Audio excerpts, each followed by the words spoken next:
আসসালামু আলাইকুম ভিউয়ার্স, সবাইকে আমার চ্যানেলের পক্ষ থেকে স্বাগত জানাচ্ছি। জাতীয় বিশ্ববিদ্যালয়ের পাশ করা 28% শিক্ষার্থী বেকার। তো আজকে এই বিষয়ে কথা বলবো। তবে মূল ভিডিওতে যাওয়ার আগে একটি রিকোয়েস্ট, আপনি যদি আমার চ্যানেলের নতুন দর্শক হয়ে থাকেন তাহলে চ্যানেলটিকে সাবস্ক্রাইব করতে ভুলবেন না, পাশে থাকা বেল আইকনটি বাজাতে ভুলবেন না। আর ইতোমধ্যে যারা সাবস্ক্রাইব করেছেন সবাইকে অসংখ্য ধন্যবাদ। তো আমাদের জাতীয় বিশ্ববিদ্যালয়ের নতুন উপাচার্য ডক্টর এএসএম আমানুল্লাহ গতকাল সাংবাদিকদের প্রশ্নের জবাবে জানিয়েছেন যে জাতীয় বিশ্ববিদ্যালয়ের পাশ করা শিক্ষার্থীর সংখ্যা হচ্ছে বেকার শিক্ষার্থীর সংখ্যা 28%। তো সাংবাদিকদের প্রশ্নের জবাবে তিনি বলেন যে জাতীয় বিশ্ববিদ্যালয় থেকে পাশ করা শিক্ষার্থীদের পাশ করার পর 3 বছর পর পর্যন্ত একটি জরিপ করা হয়েছে এবং সেই জরিপে দেখা গেছে যে জাতীয় বিশ্ববিদ্যালয় থেকে পাশ করা শিক্ষার্থীর পাশ করার 3 থেকে 4 বছর পরেও কিন্তু বেকার থাকেন এবং সেই বেকারত্বের সংখ্যা 28%। তো তখন সাংবাদিকরা প্রশ্ন করেন যে আসলে কোন বিষয়ে এমন পড়াশোনা করানো হয় যে জাতীয় বিশ্ববিদ্যালয় থেকে শিক্ষার্থীদের বিরাট একটি অংশ বেকার থাকে। তো তখন জাতীয় বিশ্ববিদ্যালয়ের নতুন উপাচার্য ডক্টর এএসএম আমানুল্লাহ জানান যে জাতীয় বিশ্ববিদ্যালয়ের যে সকল বিষয় এবং বিষয়ভিত্তিক যেগুলো রয়েছে, যে বিষয়গুলোতে পড়াশোনা করা হয়, বিশেষ করে আর্টস এবং হিউম্যানিটিস, এই সকল সাবজেক্ট থেকে যারা গ্র্যাজুয়েশন কমপ্লিট করে থাকেন, অনার্স মাস্টার্স করেন, এরা কিন্তু পাশ করারও 3 থেকে 4 বছর পর বেকার থাকেন।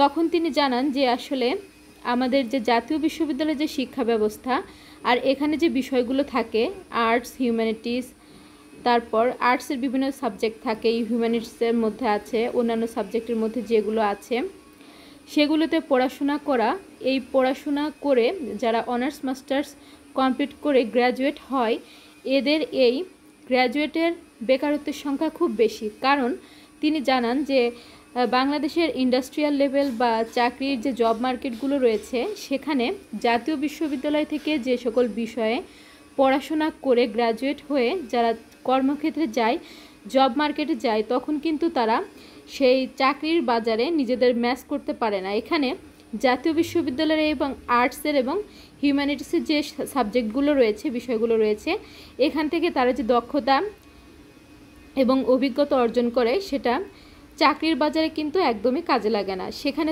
একটা মিসম্যাচের ব্যাপার আছে, তারা এই চাকরির বাজারে গিয়ে ম্যাচ করতে পারে না।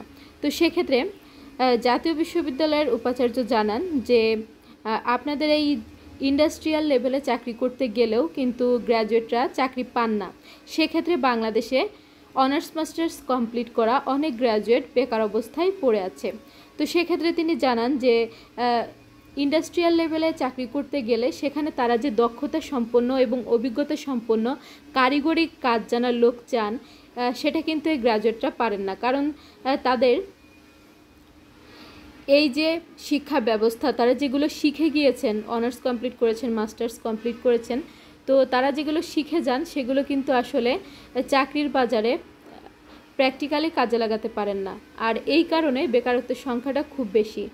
আর উপাচার্য আরও জানান যে যেহেতু সেশন জট হয়, সেক্ষেত্রে শিক্ষার্থীদের আপনার সরকারি চাকরির বয়সসীমা পার হয়ে যায়, অনেকে বেকারই থাকেন, সরকারি চাকরির আশায় চাকরি করতে পারেন না।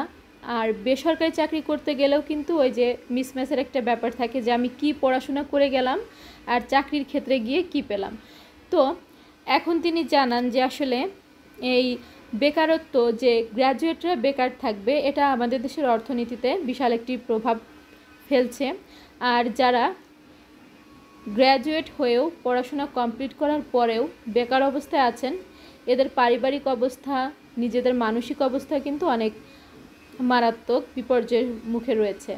তো সেক্ষেত্রে আমাদের মতামত হচ্ছে, বিশেষ করে আমার মতামত হচ্ছে যে জাতীয় বিশ্ববিদ্যালয় থেকে এমন বিষয়গুলো বাতিল করে দেওয়া হোক, যে বিষয়গুলোতে পড়াশোনা করে কেউ কোনো কাজ করতে পারে না, ইনকাম করতে পারে না, ইন্ডাস্ট্রিয়াল লেভেলে চাকরি হয় না, কোনো ক্ষেত্রে চাকরি হয় না। তো আপনাদের কি মতামত অবশ্যই কমেন্ট করবেন।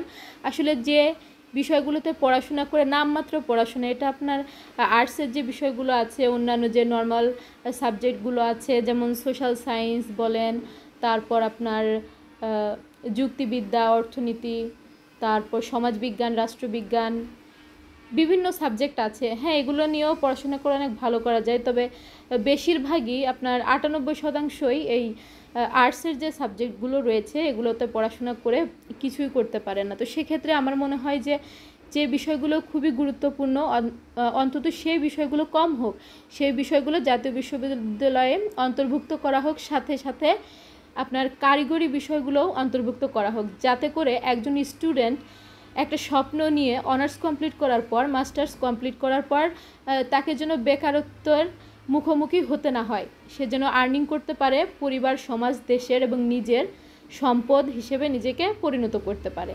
তো আপনারা আপনাদের মতামত জানাবেন। আর একটি খুবই গুরুত্বপূর্ণ বিষয় হচ্ছে আপনার যে সেশন জটের বিষয়টা। আসলে এটা আপনার একটা নির্দিষ্ট সময়সীমা নির্ধারণ করে দেওয়া হোক যে অনার্স কমপ্লিট হবে আপনার 4 বছরে, মাস্টার্স হবে 1-1.5 বছর বা 2 বছর, এরকম একটা নির্দিষ্ট সময়সীমা দিয়ে দেওয়া হোক। আমরা বিগত যে উপাচার্য ছিল উনি বলেছিলেন যে আপনার 11 মাসে একটা সেশনের পরীক্ষা হবে, মানে একটা ইয়ার 11 মাসের মধ্যে কমপ্লিট হয়ে যাবে। তো সেক্ষেত্রে উপাচার্য এই কিছুদিনের মধ্যেই 2-3 বার চেঞ্জ হয়েছে। তো এরপর কি সিদ্ধান্ত আসবে আমরা জানি না, তবে 11 মাস বা 10 মাস যাই ধরা হোক, প্রতিটা ইয়ার যেন 11 মাসের মধ্যে পরীক্ষার ফলাফল প্রকাশ হয়ে যায়, আমরা সেই আশা করছি এবং সেই দাবি জানাচ্ছি। তো আপনারা আপনাদের মতামত জানাবেন।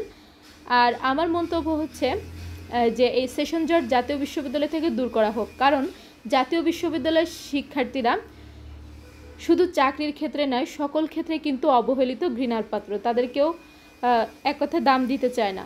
তো সেক্ষেত্রে আমরা চাইবো যে জাতীয় বিশ্ববিদ্যালয়ে যে বিষয়গুলো আছে, বিষয়ভিত্তিক পড়াশোনাগুলো হবে, সাথে সাথে কারিগরি কিছু বিষয় অ্যাড করা হবে, যাতে করে একজন স্টুডেন্ট অনার্স মাস্টার্স কমপ্লিট করার পর বেকার না থাকে। তো আর সেশন জটের ব্যাপারটি আমরা দাবি জানাবো যে জাতীয় বিশ্ববিদ্যালয়ের উপাচার্য যিনি বা কর্তৃপক্ষ যারা রয়েছেন, সেশন জটের বিষয়টি ক্লিয়ার করবেন, যাতে করে কোনো শিক্ষার্থীকে আর বছরের পর বছর এক ইয়ারে পড়ে থাকতে না হয়। তো এই হচ্ছে আজকের ভিডিওটি।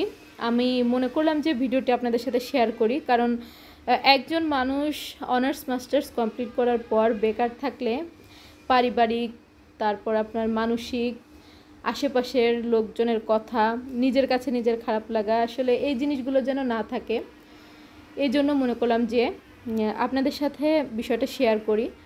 তো জাতীয় বিশ্ববিদ্যালয়ে আমি যে কথাগুলো বললাম, আপনারা আপনাদের প্রত্যেকের মতামত কমেন্টে জানাবেন, আমি প্রতিটি কমেন্টে রিপ্লাই দিয়ে থাকি।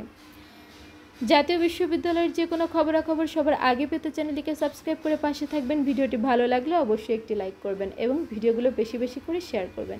শিক্ষা সংক্রান্ত যে কোনো বিষয় জানতে অবশ্যই কমেন্ট করবেন। আজকের ভিডিওটি এ পর্যন্তই। আল্লাহ হাফেজ।